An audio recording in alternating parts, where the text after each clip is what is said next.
Benoît Lahaye, bonjour. Vous êtes fondateur du réseau Attila, spécialisé dans l'entretien et la réparation des toitures. Quel est l'impact de la crise sanitaire que nous traversons sur l'activité de votre réseau? Eh bien, bonjour. Alors, la crise Covid qui a traversé donc notre réseau comme beaucoup d'autres d'ailleurs, a été pour nous assez un bienfait, c'est-à-dire qu'on n'a pas eu d'impact au final trop catastrophique. On a obtenu un chiffre d'affaires supérieur à l'année 2019. On a dépassé le chiffre d'affaires 2019. Donc, on a été comme tout le monde arrêté pendant un mois.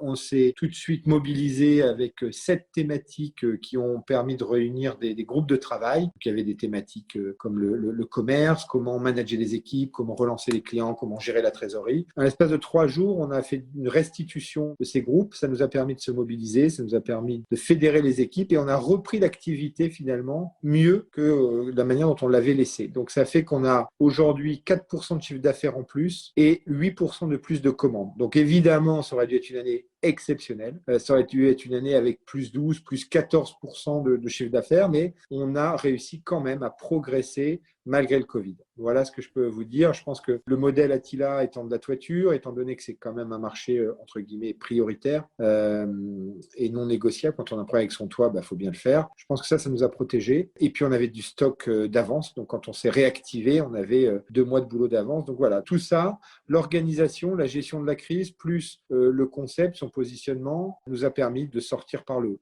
Quelle est la situation des membres de votre réseau en ce début d'année 2021?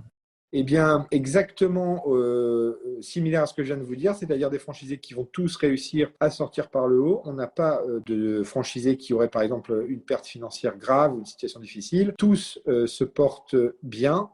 Et on vient d'ailleurs de signer 4 nouvelles implantations par des franchisés déjà en place. Donc, ils ont renouvelé leurs 4 contrats, plus un quatrième. Ça nous fait donc 8 implantations confirmées déjà sur ce début d'année. Donc, comme quoi, ils ont la pêche, ils y croient et ils ont de l'ambition pour se développer.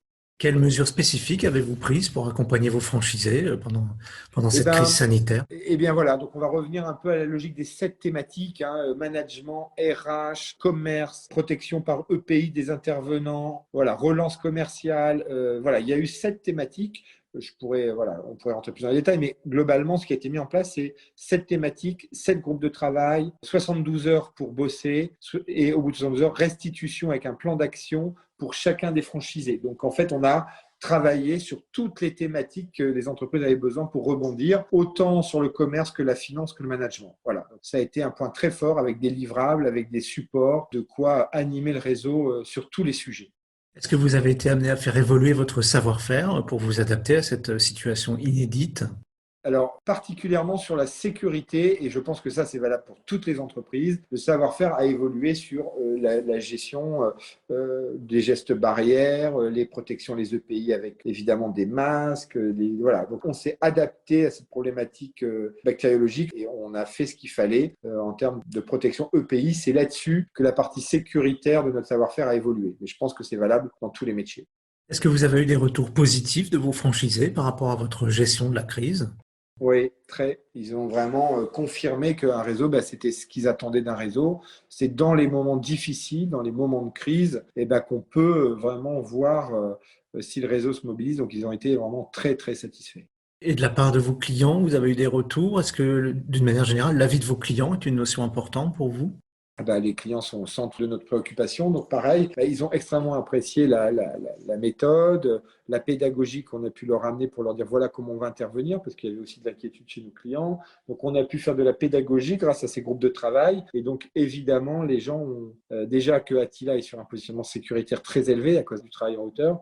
Donc là, ils ont pu confirmer aussi qu'on avait mis en place tout un système de protocole. On travaille aussi dans l'amiante, donc on est quand même habitué. On n'a pas découvert non plus ce qu'étaient les procédures, mais les clients ont pu voir un réseau, encore une fois, organisé, structuré et qui aussi les rassurait. Selon vous, quelles seront les conséquences de cette crise du Covid sur votre métier? Les conséquences, elles seront nombreuses parce que il y a une autre vision du travail, notamment le travail à distance qui vient nous impacter, qui, à mon avis, est quelque chose qui, il restera quelque chose de ce sujet-là. La protection des personnes aussi, hein, comment encore mieux protéger les collaborateurs. Donc, je pense que c'est quand même assez un chamboulement structurel voilà, de la manière dont on envisage le travail, comment on peut le faire différemment. Et je pense qu'il y a encore à analyser tout ça pour bien comprendre les chamboulements qui vont s'opérer. C'est encore un peu tôt pour savoir tout ce qui va évoluer, mais évidemment, le digital va s'accélérer. Voilà, il va y avoir plein de choses qu'il va falloir analyser. Pour l'instant, c'est encore un peu chaud, mais il faudra vraiment tenir compte de toutes ces évolutions structurelles, organisationnelles dans les mois qui viennent. Et est-ce que la situation vous a amené à modifier votre stratégie de développement en franchise? Non, ça n'a pas eu de modification. La stratégie était déjà écrite depuis 2 ans. La stratégie de développement, elle se fait par l'interne comme des ouvertures de deuxième, voire troisième agence. Donc, notre relais de croissance interne est garanti. On a aussi des nouveaux. Donc, les nouveaux, on vient de se rendre compte que dans notre stratégie de croissance qui est très ambitieuse, on a aussi des collaborateurs de nos franchisés qui deviennent franchisés eux-mêmes. Donc, ça, c'est assez nouveau. Donc, non, la stratégie est bien établie. Elle est très clairement assise. Et le relais de croissance, aussi bien sur l'offre que sur la stratégie d'ouverture d'agence reste exactement le même. Et je vous ai dit qu'il y avait 4 signatures avec des nouvelles agences, mais on a aussi signé 5 nouveaux franchisés. Donc vous voyez, on est à peine fin janvier, on est déjà, alors que le Covid est derrière nous, en tout cas on est en plein dedans, la première crise Covid est derrière nous, et les gens, malgré ça, on est déjà à 9 implantations confirmées. Quel conseil vous pouvez donner à un candidat à la franchise qui hésiterait dans le choix de son réseau? Quel message vous pouvez lui faire passer? Toute personne qui s'intéresse à un réseau, c'est de se rapprocher des franchisés. C'est un des points forts quand on est en franchise, c'est qu'on peut aller voir des entrepreneurs qui peuvent parler du réseau, parler du positionnement. Voilà, donc moi, je donnerais comme conseil déjà d'être sûr, avant de choisir un réseau, c'est d'être sûr de son projet d'entrepreneur, c'est de ne pas se tromper de sujet, c'est-à-dire, voilà, il faut être bien validé qu'on veut être en réseau et qu'on veut être en franchise. Et ensuite, sur le produit par lui-même, il faut évidemment avoir une appétence, mais je mettrais vraiment en avant la notion de franchiseur, qualité du réseau, qualité de la relation avec les autres franchisés, parce que tous les métiers, peu importe la technicité, reviennent à la gestion et à la bonne gestion des hommes et à l'enthousiasme du dirigeant. Donc, à un moment donné, il faut être sûr que le franchise qu'on choisit correspond à nos valeurs, à un état d'esprit et évidemment qu'il y a un marché. Voilà. Mais bien connaître son projet et prendre conscience que l'environnement dans lequel on va évoluer est central dans la réussite entrepreneuriale. Et quelles sont les qualités indispensables pour devenir franchisé Attila? L'optimisme, c'est-à-dire l'attitude positive et l'envie de faire grandir ses collaborateurs, l'envie d'apporter un vrai service. Attila a un positionnement qui est très clair, c'est protéger les biens et les personnes. Donc c'est plus qu'un métier, c'est une ambition, c'est un sens, c'est un cap, c'est une raison d'exister. Donc protéger les biens et les personnes, ça veut dire aussi prendre soin de ses collaborateurs, les faire évoluer, les former, prendre soin de ses clients, les protéger. Nous, on a arrêté la flamme parce qu'on veut protéger nos clients, donc on travaille, toutes les interventions sur le toit sont sans la flamme. Donc on innove beaucoup chez Attila.